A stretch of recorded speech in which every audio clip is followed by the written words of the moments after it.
Taba Networks presenta.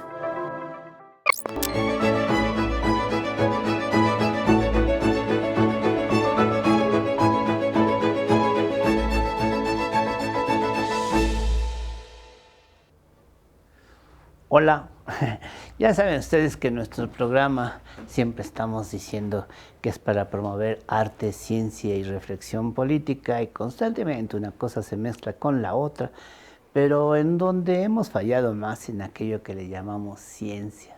No nos es tan fácil contactar y que acepten venir científicos o otros técnicos.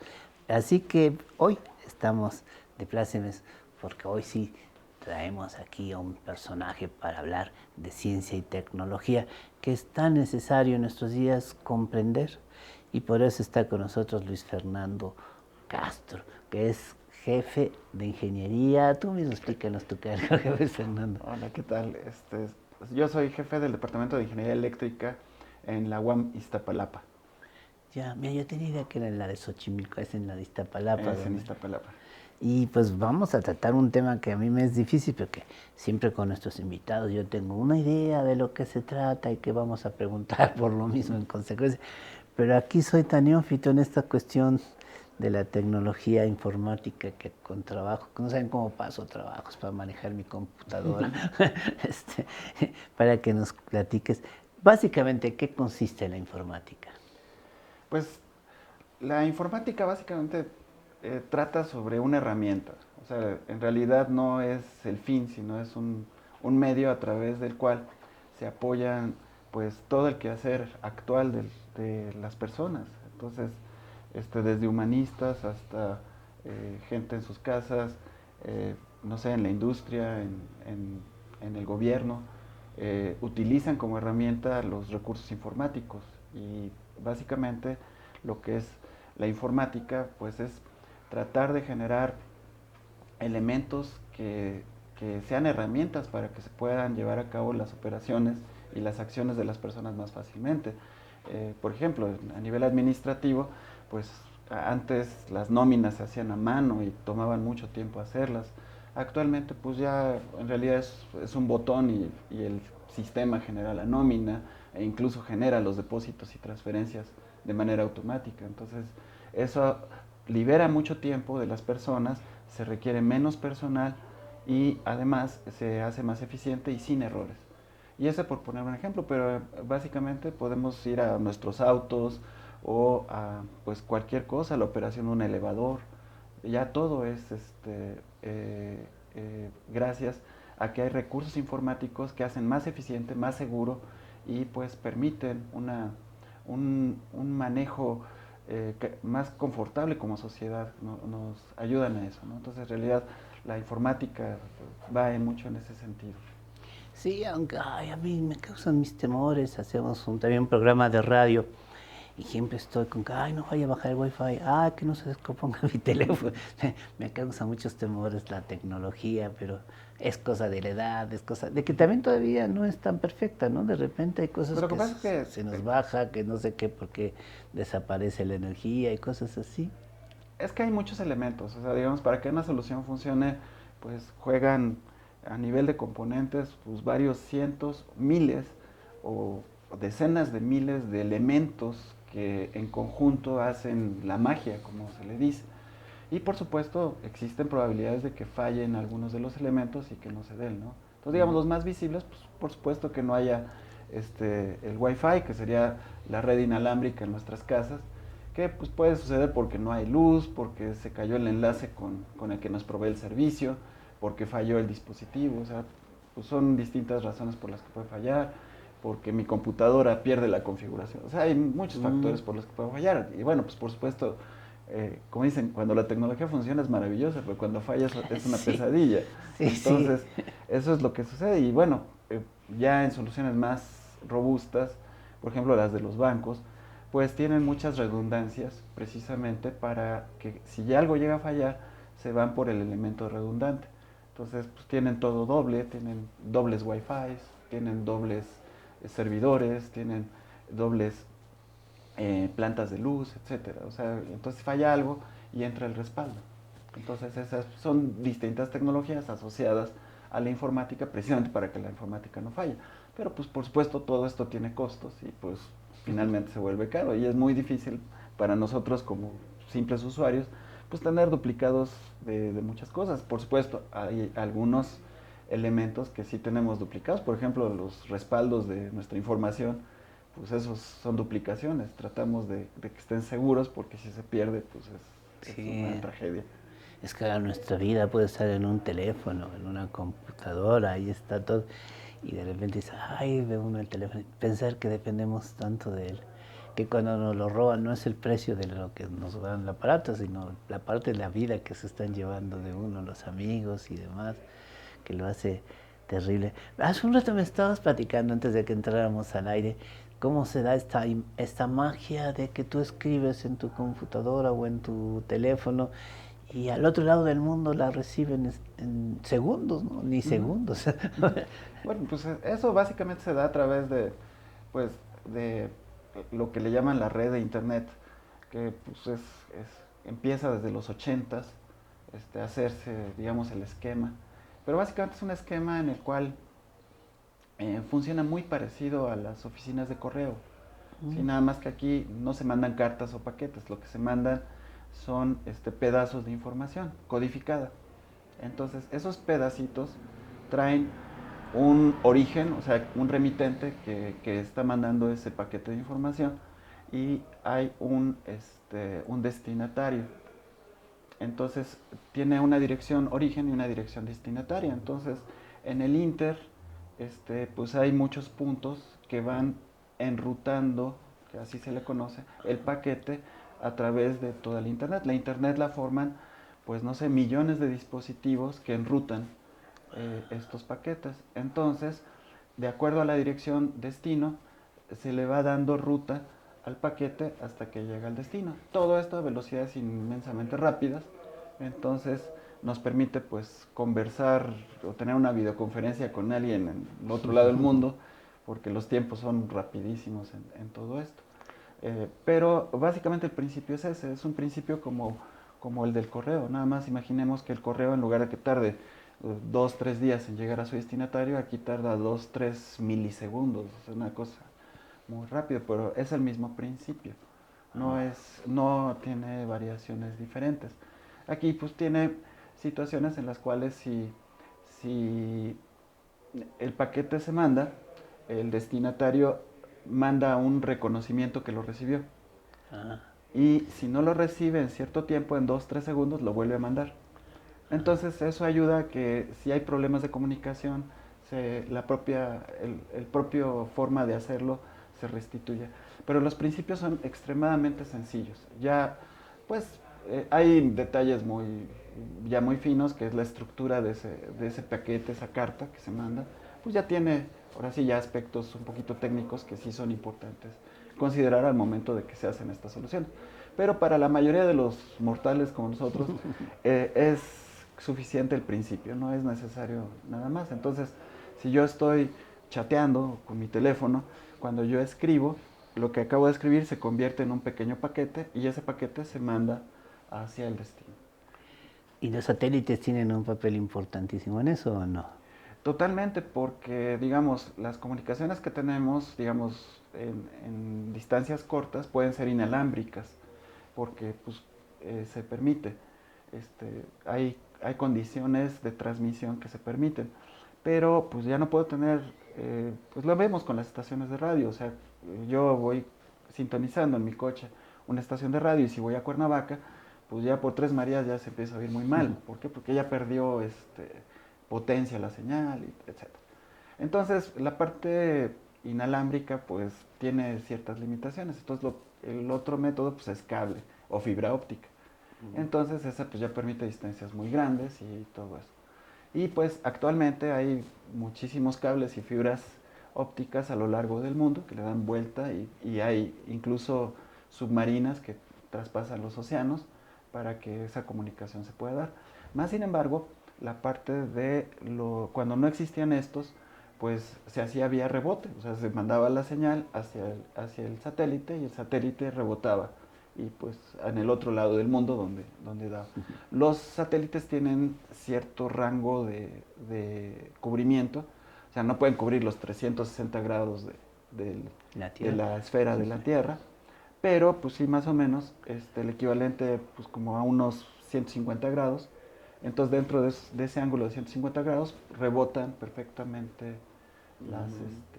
las señales que les mandan y las pueden rebotar hacia abajo.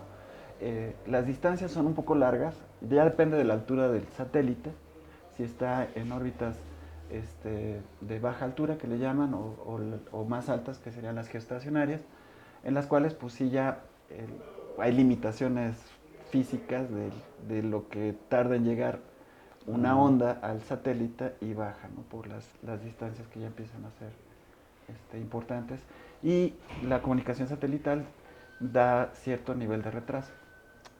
Mira, entonces yo digo algo, lo hemos visto en los noticieros cuando un corresponsal está en el otro lado del mundo y le hacen una pregunta y se ve que tardan como 2 segundos en que el cuate escuche. La escucha, sí, Ese es el tipo de enlace satelital típico. Oh, qué sabios estamos haciendo el día de hoy. Queríamos, y te lo había platicado, queríamos conversar de especial manera sobre el papel de la informática en la energía, nos estaban contando ahora porque el gran problema que tiene España de que la luz sube día con día. Aquí tenemos la pregunta de qué tan necesaria es la iniciativa privada o qué tan necesarios son los capitales para poder surtir a todo el mundo de la necesidad de energía que tenemos. ¿Qué papel tiene la informática en todo esto? Pues primero, digamos, antes de entrar en el papel, lo que yo diría es de que el tema de la energía es un tema muy económico, más que otra cosa. Porque no es que haya falta de energía, o sea, hay falta de energía, pero de energía barata. Yeah. O sea, pues yo le puedo poner whisky a mi coche y va a andar, pero es muy costoso. Y no, el daño social es muy alto. Exactamente. Pero yo, ¿qué es lo que quiero? Pues quiero un combustible lo más barato que se pueda y que mi coche funcione bien. Ese realmente es lo que quiero. Y lo mismo en la energía eléctrica en mi casa y todo eso. Entonces, las discusiones que hay están asociadas precisamente al tema de surtir energía de la que sea con precios que la gente considere que puede pagarlos. Entonces, pues toda la problemática que se da es porque, pues, en el caso de España, que se menciona mucho, pues, uno de los componentes para el precio de la energía en España que juega el papel primordial es el gas natural. Y el gas natural en el último año ha subido muchísimo su precio internacional, entonces eso lleva a que se incrementen las tarifas, además del modelo de generación y de costeo de la energía eléctrica en España, que es muy parecido al que tenemos aquí en México actualmente, que se compone de que cada hora los que producen energía eléctrica, ¿sí? Ponen a subasta su oferta. Entonces están los de los parques de energía solar, los eólicos y los hidráulicos y las termoeléctricas. Entonces se trata de comprar a los más baratos, pero los más baratos no pueden satisfacer todo el mercado. Entonces le compran al que sigue. Y le compran al que sigue, y le compran al que sigue, y le compran al que sigue, hasta que, pues, si no se cumple, pues se le compran al más caro. Es un problema de oferta y demanda también. Exactamente, pero en ese segmento de hora, cada hora se hace lo mismo. Se paga el precio del kilowatt hora al precio más alto.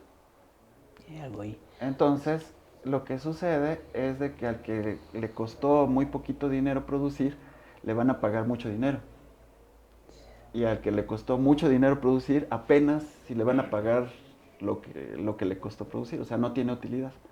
Entonces es un modelo que estimula a las energías limpias, que son las más baratas, pero son las más caras para formar el generador.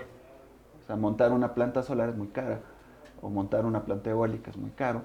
Entonces se estimula la utilidad. Y al que produce muy caro, no se le estimula. O sea, porque no va a obtener utilidad. O sea, le van a pagar lo que fue. Entonces, pues mucha gente toma esto, ya son interpretaciones, ya ahí pues, cada quien tendrá su opinión. El tema es que muchos lo consideran injusto, porque dicen, pues es que el que tiene una planta solar le pagan muchísimo dinero y se está aprovechando. Y ponen analogías, ¿no? Que si van al mercado y compran cebollas, tomates y aguacates, al final les van a cobrar el precio más caro, que es el de los aguacates, y todo, las cebollas y los aguacates y los jitomates valen a precio de aguacate. Entonces, para el consumidor final, desde el punto de vista del consumidor final. Ah, qué buena analogía. Pero en realidad aquí lo que se quiere es que se dejen, o sea, la analogía no es perfecta porque el esquema busca dejar que se produzcan aguacates. O sea, no se quieren energías sucias y costosas, se quieren energías limpias y baratas. Entonces, el esquema de costeo español y el mexicano, lo que buscan es precisamente que se queden los esquemas más baratos y desestimular los más caros. Entonces, por eso menciono que es de puntos de vista, más que de otra cosa. Pero para el consumidor le sale caro, entonces, ¿no? Pues sí, pero no. O sea, porque finalmente estas energías pues son intermitentes, las baratas son intermitentes, entonces necesitan las caras para que puedan funcionar. Entonces a lo mejor buscar, no sé, esquemas más equitativos donde todos ganen un poco, yo creo que podría ser un justo medio para que se pueda hacer. Pero el debate es, actualmente el español es el mismo que aquí. Nada más que aquí allá no tienen tanto carbón como nosotros tenemos, ni también tienen el combustóleo que nosotros tenemos. Entonces, aquí, ahí ellos nada más tienen gas natural y por eso se ha disparado tanto. Y ellos importan el gas natural, entonces no tienen muchas opciones. Aquí, pues, tenemos las plantas de ciclo combinado, que pues cuando no hay gas se mete combustóleo, o cuando no hay combustóleo se mete carbón, o sea, bueno, ya depende de la termoeléctrica que se esté considerando en ese sentido. Entonces, en medio de esta complejidad que se da, pues todo lo que tiene que ver la informática es precisamente, pues primero para calcular, o sea, todo esto lo hacen computadoras que calculan precios y van registrando las ofertas y los precios de cada elemento cada hora por cada productor, y son centenas de productores y pues millones de consumidores. Entonces, eso va. Además de la redistribución, que la redistribución también tiene muchísimos puntos de control, cientos de puntos de control, y también los controlan a través de computadoras. Entonces, el papel que juega la informática en esto es vital, ¿no? Entonces, los programas se buscan para optimizar todo. A veces pues, no lo terminan de lograr y pues hay colapsos, o hay intermitencias, o hay fallas en el suministro. Pero la computadora tiene un papel fundamental en el poder optimizar las cosas, ¿no? Entonces, mencionábamos que en nuestros autos se optimiza el consumo del combustible a través de la computadora que trae el coche. Y ahorita prácticamente todos los coches traen computadora. Entonces, ya la mezcla de gases y de combustible que entra al motor de combustión es óptima para que pueda economizar en combustible y minimice el impacto ambiental. Y en coches eléctricos o híbridos es exactamente el mismo concepto. Entonces, sin las computadoras sería imposible operar un vehículo de este tipo. Y así, pues, 10.000 ejemplos más asociados a energía que tenemos actualmente, ¿no? Juega un papel vital y, como decía muy al principio, es una herramienta. No es tanto el objetivo tener un programa optimizador, no.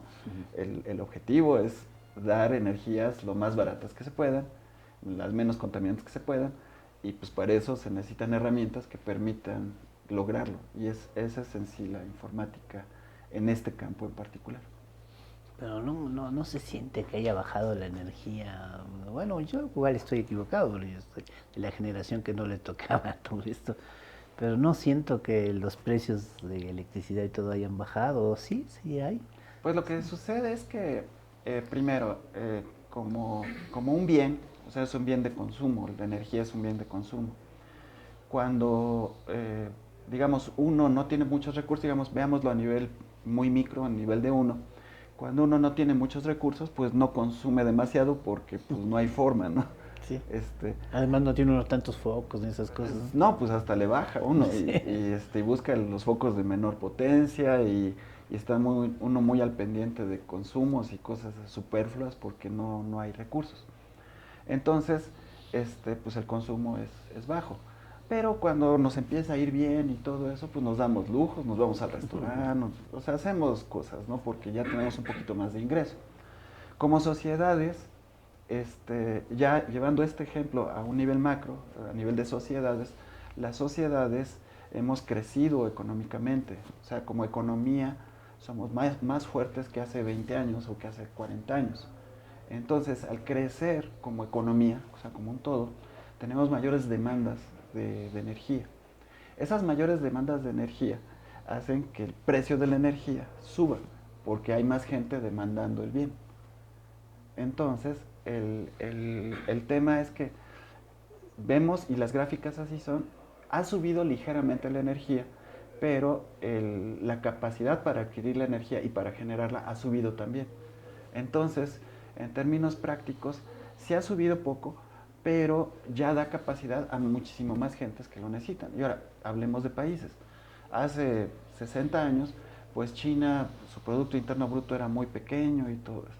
Ahorita, pues los chinos tienen mucho dinero. Entonces, los chinos consumen muchos recursos, ¿no? Entonces, ahorita, entre la Unión Europea, los Estados Unidos y China consumen el 50% de la energía del mundo. Nada más esos tres. O sea, el 50% de la energía del planeta se lo echan entre ellos tres, porque son los más ricos. Entonces, los más ricos son los que más consumen, pero porque la pueden pagar. Entonces, eso hace que a los demás pues, se les vuelva cara. Ya. Es un efecto de mercado, efectivamente. Por eso yo al principio mencionaba que es un tema muy económico. El, Bien, eso que nos indican, amigos, que hay que ir preparando un corte. Pues nomás para decir cómo se hace necesario entonces buscar la equidad internacional también para que la comodidad sea para todos, ¿no? Pues sí, pues es de las grandes cosas que uno quisiera, pero desgraciadamente, pues el paso de tantas generaciones, pues se ve que es una utopía. Una dificultad. Entonces yo creo que, pues, conviene más acostumbrarnos a que pues, la situación va a continuar y tenemos que nosotros desde nuestras propias partes ser menos consumidores de energía porque se va a volver más cara, pues apostar energías más baratas y que pues son complicadas, pero son complicadas porque hay poquitas. O sea, digamos lo de las celdas solares y eso, es que todavía es muy poquito, entonces por eso es caro todavía. Pero pues cuando se vuelva que todo el mundo tengamos celdas en nuestras casas y todo, y por todos lados haya celdas, pues a lo mejor se volverá barato. Sí. Entonces, Pues nos vamos a un corte. Sí.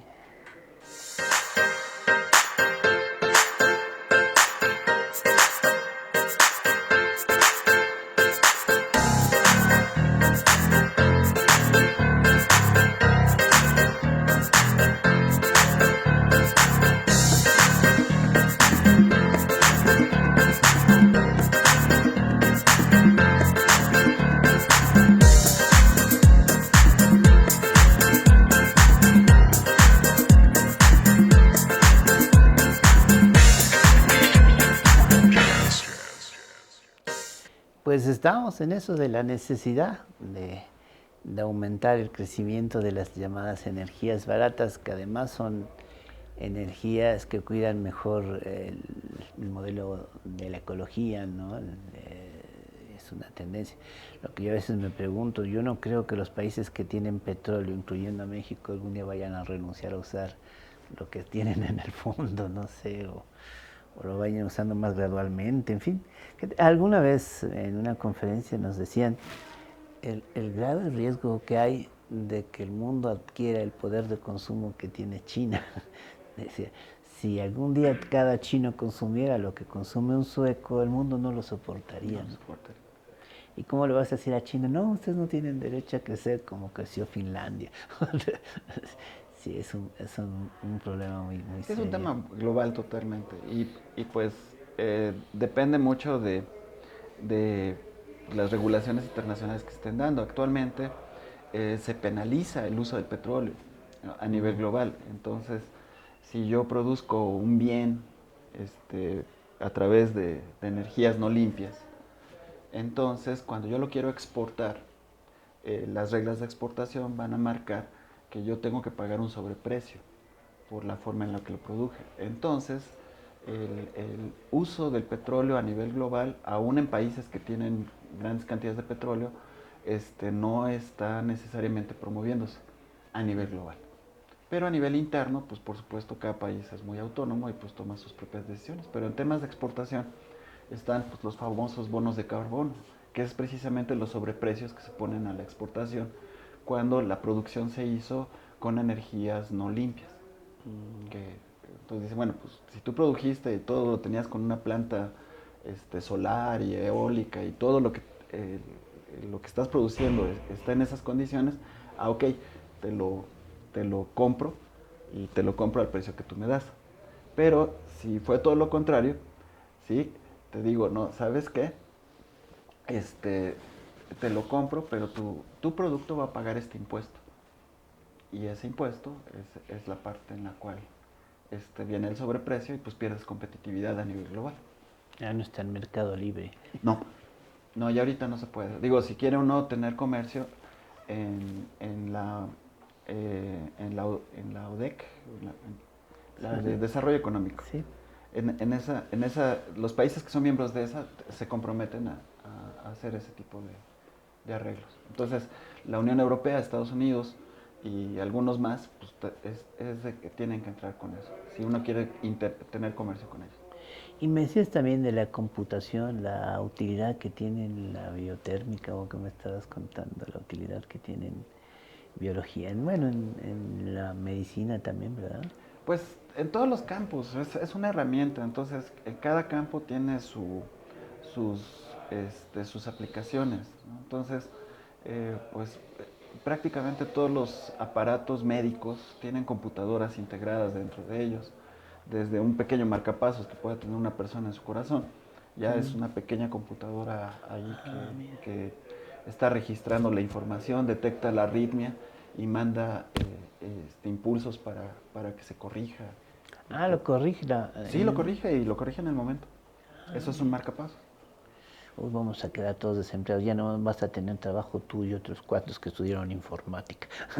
No, contrariamente, no. Él nos vuelve, o sea, por supuesto, quita muchos puestos de trabajo, pero también genera otros.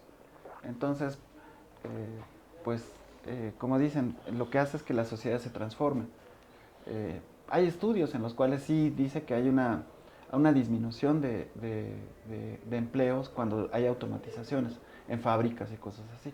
Pero, pues, si como sociedad nos reorientamos, pues, también puede haber muchas otras oportunidades. Pues ya sucedió con la llamada revolución industrial, que se pensó que iba a ser lo fatal, de que no iba a haber empleo. Y lo que creo que aquí es importante es que la economía tenga un sentido político, es decir, si queremos producir, pues a trabajar menos para que trabaje más gente, en fin, buscar soluciones políticas también. O sea, siempre es mejor muchos trabajando poco que pocos trabajando mucho. Totalmente. Buscar esas medidas. Sí, y bueno, pues básicamente generar equilibrios, ¿no? Equilibrios de trabajo, equilibrios de esparcimiento, de descanso, que pues por supuesto en épocas pasadas no se daban, porque había explotación, y ahora pues es factible, y bueno, en muchos lugares ya vemos que hay situaciones de calidad de vida, que pues hay mucha migración a donde pues, la gente quiere. Digamos, no hablemos de migración por guerras o por situaciones de seguridad en los países, pero sí, uno va por lo que dicen, los sueños americano, europeo, el que sea, que haya más condiciones más agradables de vida. Y bueno, la tecnología pues ha ayudado muchísimo a eso porque pues ahorita en la pandemia hemos podido, muchos, no todos, pues poder seguir desempeñando nuestras actividades de manera remota y no ha habido problema. Entonces, en realidad nos aumentó la calidad de vida frente a un problema muy grave de pandemia que hubo. Entonces, pues eso es mucho, muy relevante. Sí, se ha dado este tema del Office Home. Sí, sí, sí, sí, sí. Eso era, te iba a preguntar eso, ¿cuál fue el papel de la informática en la pandemia? ¿Cómo, cómo ayudó a que vaya disminuyendo? Todavía estamos en ella, pero ya no es tan Pues grave, ¿no? ahí, digamos, desgraciadamente, pues hay sectores que a lo mejor no tienen el acceso a la tecnología por sus costos y por la propia condición de esos sectores. Pero a muchísima gente pues, le fue bien porque siguió haciendo su actividad, estuvo segura y estuvo teniendo calidad de vida, digo, encerrado, pero pues finalmente en sus casas y bueno, pues, cada quien sobrevivió como pudo a la convivencia diaria con la familia, que siempre es todo un tema. Pero en general, este, pues a todos los que habitábamos en las ciudades, pues nos ayudó muchísimo. La gente del campo, pues como no tenía esa restricción tan fuerte de estar aislado, pues no lo vio tan, o sea, no tuvo tanto impacto, ¿no? Pero en general sí se puede dar. Y actualmente pues ya muchísimos viajes que eran de negocios pues ya no se están haciendo porque pues ya no es necesario, hacemos una teleconferencia y estamos acostumbrados a interactuar rápidamente, ¿no?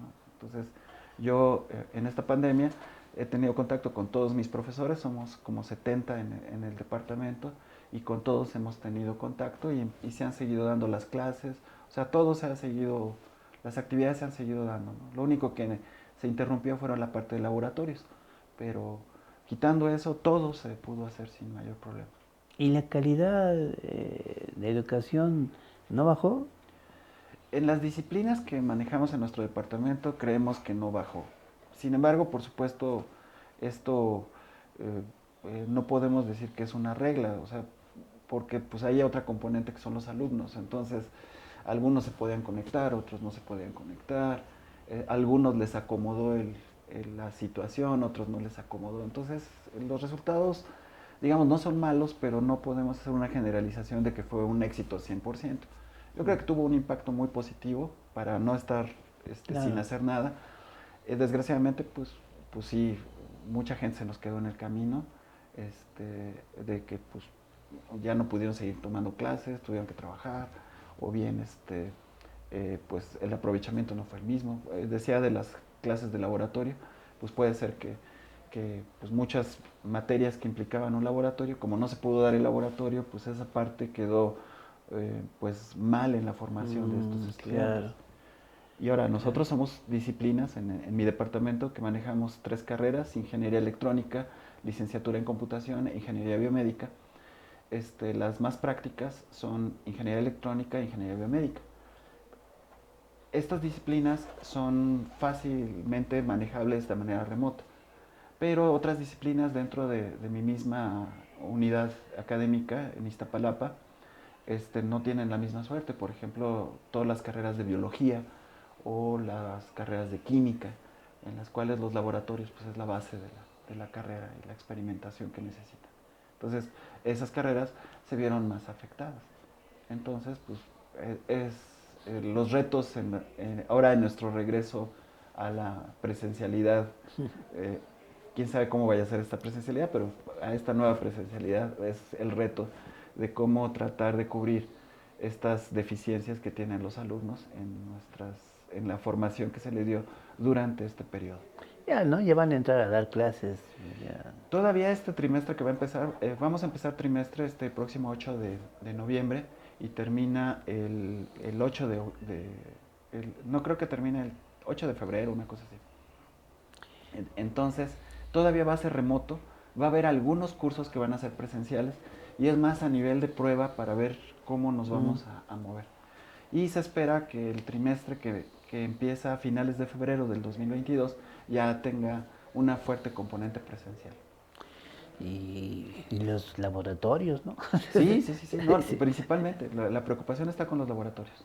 La investigación desde ahí, ¿no? La investigación se ha visto muy afectada porque sí muchos colegas investigadores pues, tenían toda su parte de producción que ellos hacen, de generación de conocimiento, la hacen a través de sus laboratorios, de los bioterios. O sea, inmensa. Y la UAM Iztapalapa hace muchísima investigación. Qué bueno que la UAM hace mucho. En general, qué bueno que se haga Y bueno, investigación. y eso, digamos, en las divisiones que son de laboratorios.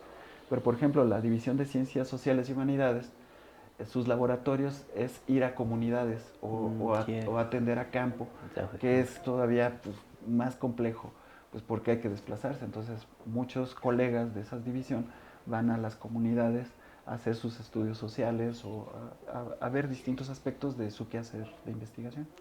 Y en el ánimo, ¿no? Dicen que aumentó la depresión, quedándote.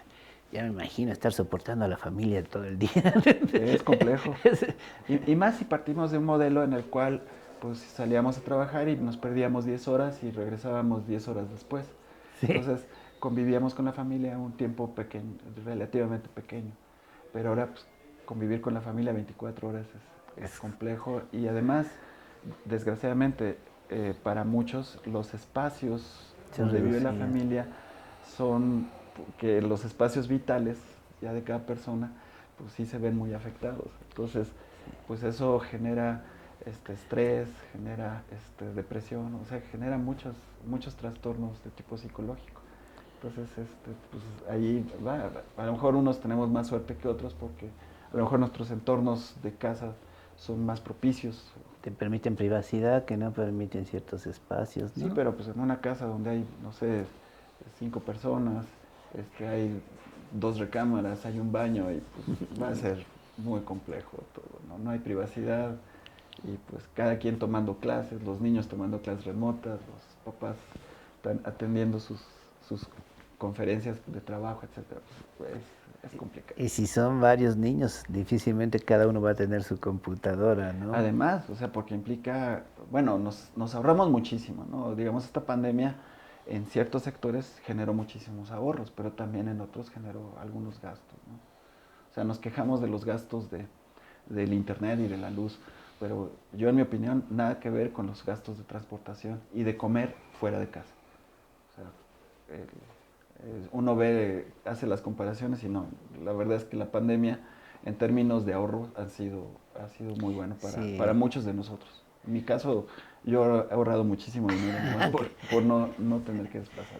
Qué bueno, y uno se pregunta, entonces, ¿cuál es el futuro de la computación? ¿Qué es lo que sigue en lo que me preguntas? Y ya, de repente uno siente que ya está todo, casi todo, pero igual sentía uno que ya estaba todo cuando salió la computación y te indicó, no, faltan... Pues hay muchos vectores de crecimiento, ¿no? Los vectores de procesar cada vez más y más rápido, ¿no? Que ese siempre ha sido el vector que ha movido mucho al mercado. Entonces, computadoras más poderosas.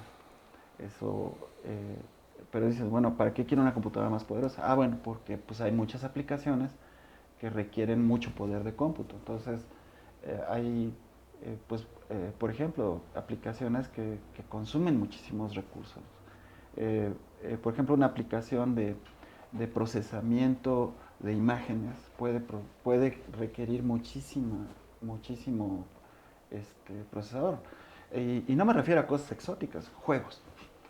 Una computadora de juegos ahorita es muy cara.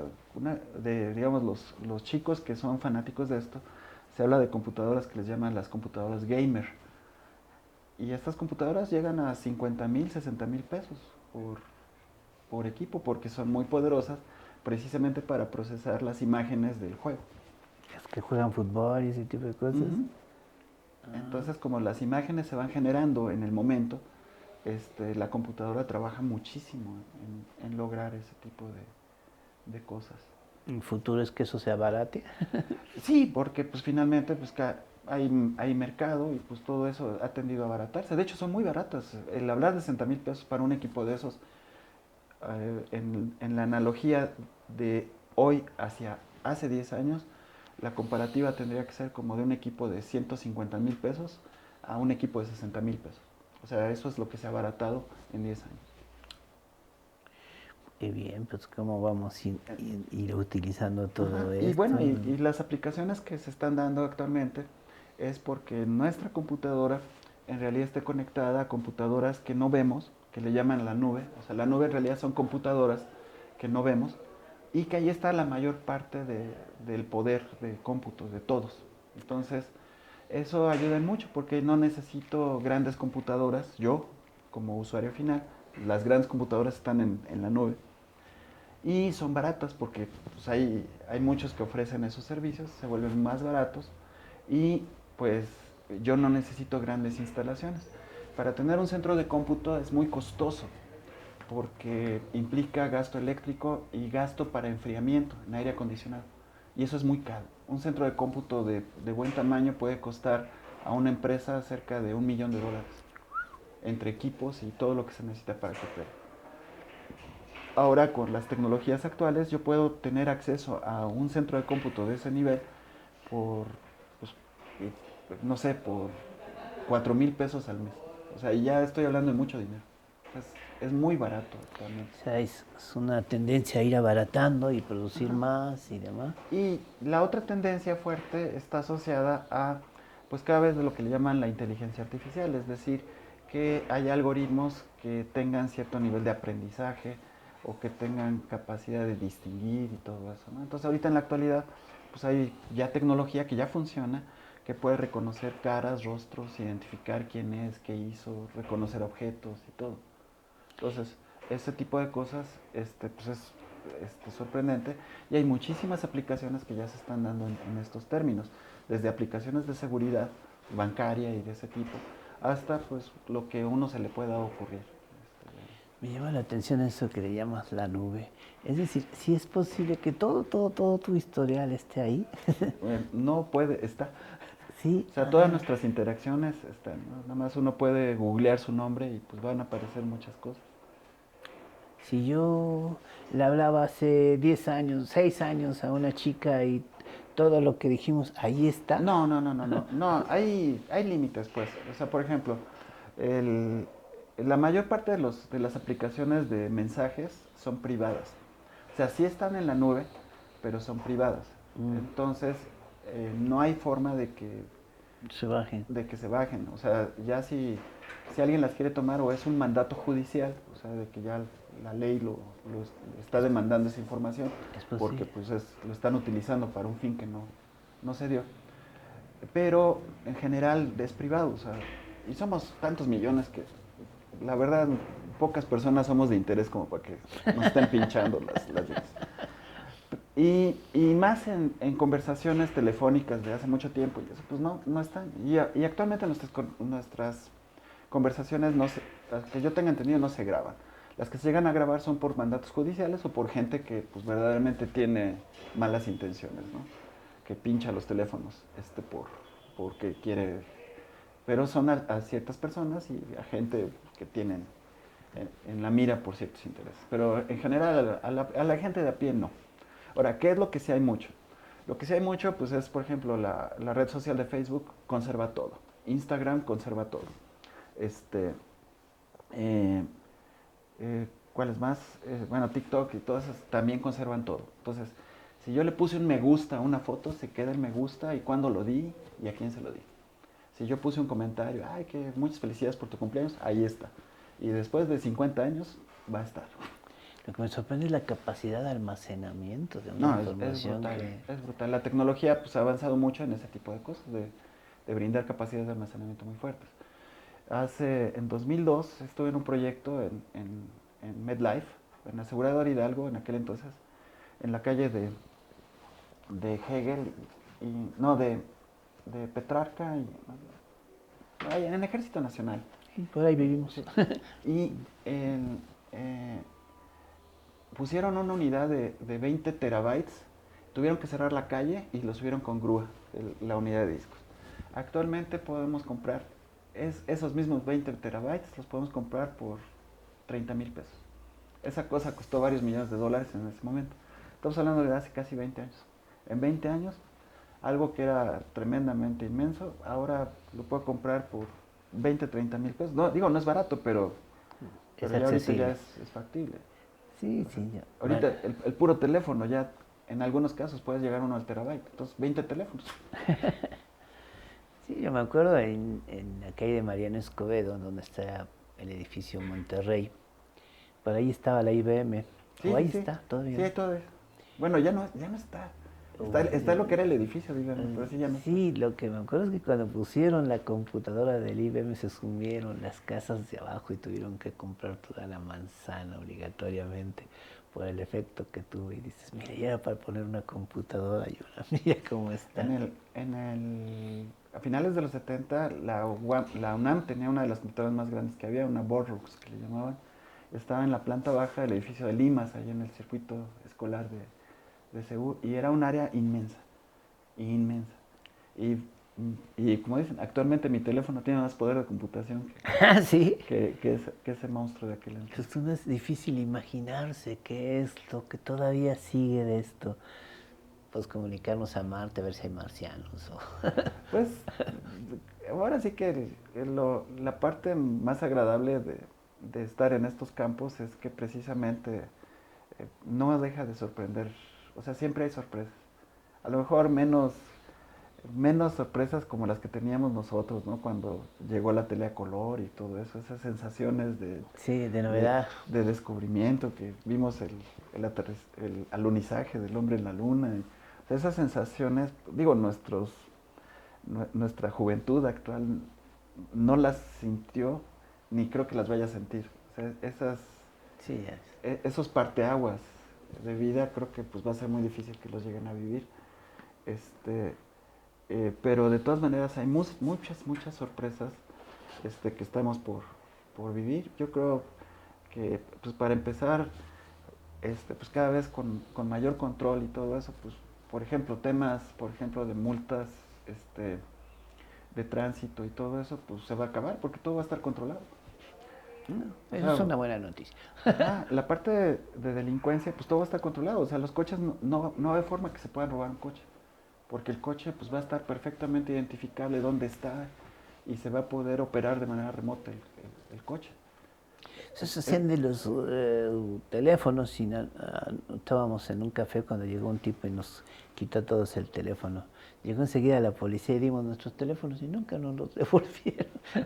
Se supone que era fácil de localizar. Sí, pero digamos, el teléfono uno lo puede desactivar, o sea, de que no lo puedan utilizar, que eso es bueno. Pero yo digo que eso, por supuesto, no es de que va a ser el año que entra, pero yo sí le calculo que en unos 30, 40 años, todo esto muchas de las cosas que estamos viviendo, pues van a ir desapareciendo, como han ido desapareciendo muchas cosas que teníamos en el pasado. Sí, que ahora, pues ya ni siquiera están en nuestra visión. Pues nos ha ayudado, por ejemplo, a disminuir la tala de árboles, ¿no? Al no usar el papel, es una maravilla eso. No, por ejemplo, ahorita la denuncia social es muy amplia porque pues un teléfono se toma algo y cosas que pues no sé, en los 70 pues era imposible. Sí, ahora ves cómo. Ahorita pues nadie puede decir que se puede manipular a un medio. Yo en mi opinión pues dices, ok, a uno, ok, pero hay 100,000 medios, por Dios.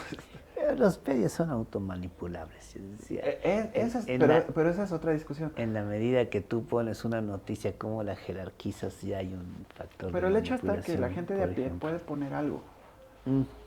Con su visión, con su contexto y lo que sea, pero el chiste está que se ha democratizado este aspecto se ha democratizado, porque sí, pues cualquiera que quiere tomar un video lo toma y lo puede subir. ¿Cómo se ha interpretado? Esa es otra discusión muy amplia también. Sí, pero igual, a nivel tecnológico... Si le editas parece una cosa que no es. Sí, pero aquí recalco el tema tecnológico porque es el que no podemos politizar, sino decir, la gente lo puede hacer, cosa que antes no se podía. O sea, no, era imposible acceder a un medio. Estar aquí también es parte de eso, ¿no? Antes pues solamente se podía ir a las 2 televisoras que había. Sí. Y ahora pues afortunadamente hay muchos más medios que permiten la comunicación de cada vez más personas. Por supuesto se pulverizan mucho los mensajes, pero tecnológicamente hablando ya es económicamente viable y se puede hacer.